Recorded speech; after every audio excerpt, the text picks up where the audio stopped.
ఇలా గిన్నె అనేది గ్యాస్ మీద పెట్టేసుకొని లైట్గా ఆయిల్ వేసుకొని అందులో దాల్చిన చెక్క, కొంచెము స్టార్ పువ్వు, మిరియాలు, బిర్యానీ ఆకు వేసుకున్నా. ఇప్పుడు వచ్చేసి కొంచెం వచ్చేసి షాజీరా, ఇలాచి, లవంగాలు వేసుకున్నా. ఇప్పుడు ఉల్లిపాయలు సన్నగా కట్ చేసుకుని వేసుకున్నా.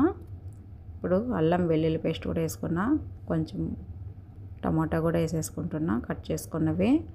4 పచ్చిమిర్చి వేసాను, పెరుగు వేసాను, కొంచెం సాల్టు, పసుపు, కొత్తిమీర, పుదీనా.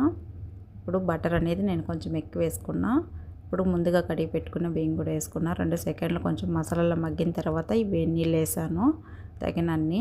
కొంచెం సాల్ట్ వేసాను నాకు సరిపడకపోతే. మళ్ళీ కొత్తిమీర, పుదీనా కూడా వేసుకున్నా. ఇప్పుడు దీనిపైన మూత పెట్టేసుకొని గ్యాస్ అనేది సిమ్లో పెట్టుకొని ఒక 10 నిమిషాలు అనేది దమ్ చేసుకుందాము. ఇది చికెన్ కర్రీ. ఈ సండే కదా, మీరేం వండుకున్నారు ఏంటి? కొత్తగా నా ఛానల్ ఎవరైనా చూస్తున్నట్లయితే కొంచెం లైక్, షేర్, కామెంట్, సబ్స్క్రైబ్ చేసుకోండి. కుష్క మనకు రెడీ అయిపోయింది. సండే మీరేం వండుకున్నారు ఏంటి? ఈరోజు అయితే మాకు ఇదేనండి సండే స్పెషల్ అంటే ఈరోజు. చూసారా ఎంత బాగుందో.